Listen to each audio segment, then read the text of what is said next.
Next question, a bullet of mass எவ்வளோ கொடுத்துருக்கு அப்படின்னா 50 கிராம். இதை கிலோகிராம் மாற்றோம்னா 50 × 10⁻³ கிலோகிராம். ஸ்பீடு வெலாசிட்டி எவ்வளோ கொடுத்துருக்கு அப்படின்னா 200 m/s. Momentum easy, P = mv, அதான் ஃபார்முலா, நேரடியாக போட்டலாம் அதுக்கு. அப்போ m எவ்வளோ அப்படின்னா 50 × 10⁻³ வெலாசிட்டி எவ்வளோ அப்படின்னா 200. அப்போ நமக்கு ஈரஞ்சு 10, இங்கே ஒரு 0, இங்கே 2 0, அப்போ 10⁻3, இங்கே ஒரு 10⁻³ ஆல்ரெடி இருக்குது. அப்போ இது வந்து கேன்சல் ஆகி மொமெண்டம் P = 10 kg ms-1 வரும். அப்போ இதுக்கு ஈஸியாக மொமெண்டம் கண்டுபிடிச்சிடலாம். ஆனால் லாம்டா கண்டுபிடிக்கிறதுல ஒரு சிக்கல் இருக்குது. லாம்டா = என்ன ஃபார்முலா, h/p. அப்போது லாம்டா = ஹச்சுக்கு வந்து 6.626 × 10⁻34 பை மொமெண்டம் எவ்வளவு 10. அப்போ லாம்டா = நமக்கு என்ன வரும் அப்படின்னா பாயிண்ட் தள்ளி வந்துடும். அப்போ 0.626 × 10⁻34 இப்படி எழுதிடலாம். ஓகேங்களா? இல்லைனா இங்கே கூட எழுதலாம் 0.662. இந்த பாயிண்ட் இங்கே வச்சிட வேண்டியதான்.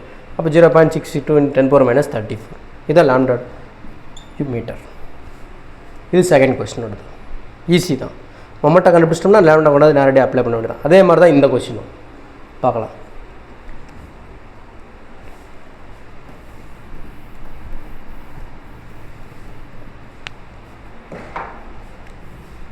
தேர்ட் கொஸ்டின், மாஸ் வந்து 4000 kg, வெலாசிட்டி வந்து 50 m/s. அப்போ மொமெண்டம் = P = mv. அப்போ 4000 × 50, ஐநாங்க 20, இங்கே ஒரு 3 0, இங்கே ஒரு 4 0, அப்போ 10⁻4. அப்போ நமக்கு என்ன வரும் அப்படின்னா 2 × 10⁻5. இதான் என்னது மொமெண்டம் kg ms-1. இப்போ லாம்டா கண்டுபிடிக்கிறோம், அதுவும் ஈஸி தான். Lambda = h/p.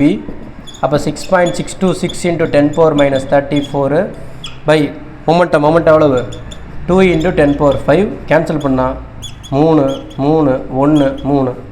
அப்போ 3.313 × 10⁻29.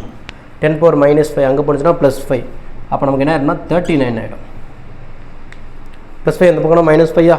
அப்போது 3.313 × 10⁻39 அப்படிங்கிறதா லாம்டாவோடைய வேல்யூ.